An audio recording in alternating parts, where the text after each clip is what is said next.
Hi, folks. Welcome to Crisco's Corner. Unfiltered commentary. And that's your truth, the real truth. Please like, share, and subscribe. And as always, thank you for your support.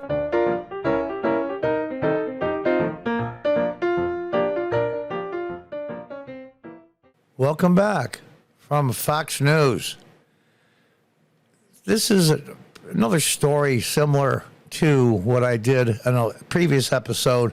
I'm talking about it again because I think it's that important that we go over a little bit more again concerning the Attorney General of the United States, the highest ranking law enforcement officer in the country, sending out a letter that many have looked at and thought that it's basically trying to intimidate parents. And I agree. It's not even subtly done. See, here's the thing. In the old days, these progressive nut bars used to at least try to hide it or, make it into something else that it looks like something else without their real agenda being exposed. And now they just don't care. How they got so brazen, I don't know. As a strategy, it really is terrible. But I thank them for doing it, finally exposing themselves, or they just can't help themselves, one of the two. And after this, I'm going to show a video of Senator Hawley questioning and chewing out, I might add, the Assistant Attorney General of the United States. DOJ issued a memo after the National Board members, it's an organization for school board members, suggested school boards might be facing domestic terrorism. It's a really long article. I'm not going to read it all. I'll scroll through it, and you can read it if you want. The DOJ is facing a backlash as parents criticize its recent decision to investigate potential acts of violence against school boards across the country. And then Azra is always, she's been on the news on and off. She's a Muslim woman, an immigrant, anti-terrorist. She's fought real terrorism and lived through it and escaped it with her son, I believe she has. She lives right outside of D.C. And I'm going to play a short clip from her, and I'm also going to leave a link to this article in the description as well. So let's hear what she has to say. My name is Asra Namani. I'm a mom. Last year, I was very concerned about changes that were happening at my son's high school in Northern Virginia, Thomas Jefferson High School for Science and Technology. So I came together with other parents concerned about changes to the admissions process. We spoke before the school board. They ignored us. We wrote letters to the school board. They ignored us. And I've been continuing to go to school board meetings. And guess what? The National School Board Association says that this is what a domestic terrorist looks like. That's a problem. That's a serious problem because I am a Muslim woman. I'm a single mom. I'm an immigrant to this country. I have chased terrorists around the world, actual terrorists. And for you to dare to try to smear parents as domestic terrorists just reflects just how tone deaf school boards and school administrators have become about the pleas of parents on behalf of their children. Instead of doubling down with your hubris and arrogance, should actually become the caring cultures that you profess from the talking points and press releases that are spun out by consultants and others that are simply putting us through a living hell in America. Now, it's over 4 minutes long. If you want to hear what she has to say, and I suggest that you do, I'm going to leave a link.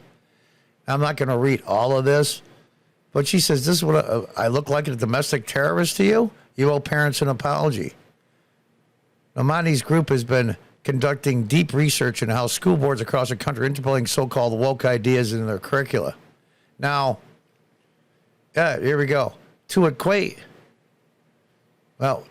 a little slow. To equate parents with terrorists dishonors the thousands of victims of actual terrorism around the world. Have you no shame?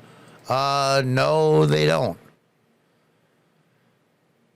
Namani's group has launched a form on their website that purposely sends emails to DOJ. Yeah, I mean, they're just going to say, well, it was poorly written. The letter probably shouldn't have been sent, and we have no intent on doing any of that. And then they turn around and do it anyway. So at least they tipped their hand. And like I said, I'm going to scroll through this. In response to the GA's announcement, she tweeted, "Arrest me." She added that any legitimate violence sufficiently addressed by your local police, the feds want the political police, FBI, or the politics police. And she's a mom who publicly challenged her school board in Rhode Island, similarly had a display name that read in part "domestic terrorist per NSBA publicized." And like I said, I'll go through this. You can stop it. It's quite a long article. Weaponizing the Justice Department. And this is what they do. They did it under Obama, too. But at least they're a little bit more subtle about it last time. Like I said, I'll scroll through this. If you want to stop it, feel free.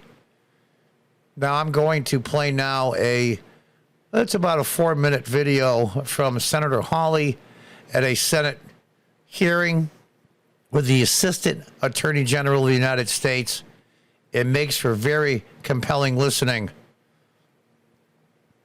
It's amazing. I'm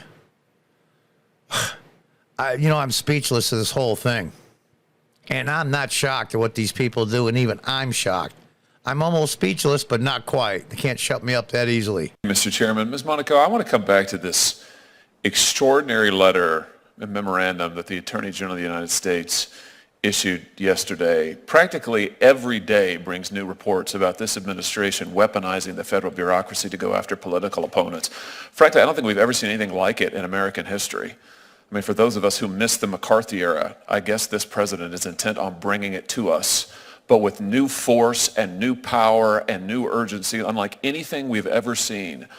Are you aware of any time in American history when an attorney general has directed the FBI to begin to intervene in school board meetings, local school board meetings? I'm not aware, and I'm not aware that is not going on. Let me be very, Really, very this clear. isn't about local school board meetings? That's not the subject of the memorandum? I thought that was in the memorandum.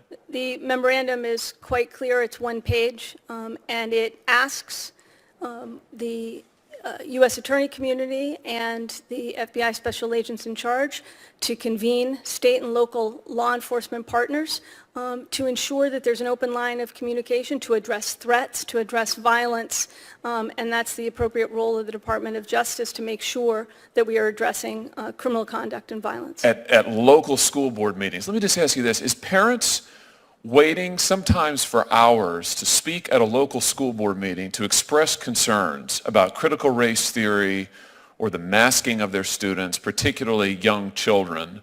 Is that in and of itself, is that harassment and intimidation? Is waiting to express one's view at a school board meeting harassment and intimidation? As the Attorney General's memorandum made quite clear, spirited debate is welcome, is a hallmark of this country. It's something we all should engage in. And No, I don't be think so, free Ms. to Monaco. With engage all in. due respect, it didn't make it quite clear. It doesn't define those terms, nor does it define harassment or intimidation. It talks about violence. I think we can agree that violence shouldn't be condoned or looked aside from in any way, swept under the rug at all. But harassment and intimidation, what did those terms mean in the context of a local school board meeting? I mean, this seems to, in the First Amendment context, we talk about the chill to speech. If this isn't a deliberate attempt to chill parents from showing up at school board meetings for their elected school boards, I don't know what is. I mean, I'm not aware of anything like this in American history. We're talking about the FBI. You're using the FBI to intervene in school board meetings. That's extraordinary. Senator, I have to respectfully disagree. That is not what Point me to an instance. the Attorney General's memorandum made quite clear that violence is not appropriate. Spirited public debate on a whole range of issues is absolutely what this country is all about. Then why is it being investigated by the FBI? It is not. When and if any situation turns to violence, then that is the appropriate role of law enforcement to address it. Oh, no, the memorandum covers more than violence. It talks about intimidation. It talks about harassment. So I'm asking you to draw some lines. We do this all the time in the First Amendment context. This is the sum and substance of First Amendment law. So I expect that you'll be available and willing to do it now. Tell me where the line is with parents expressing their concerns, waiting for hours in these school board meetings. We've all seen the videos. This happened in my state. Parents have waited for hours. Sometimes the school board meetings have been ended before they can speak because the school board doesn't want to hear it.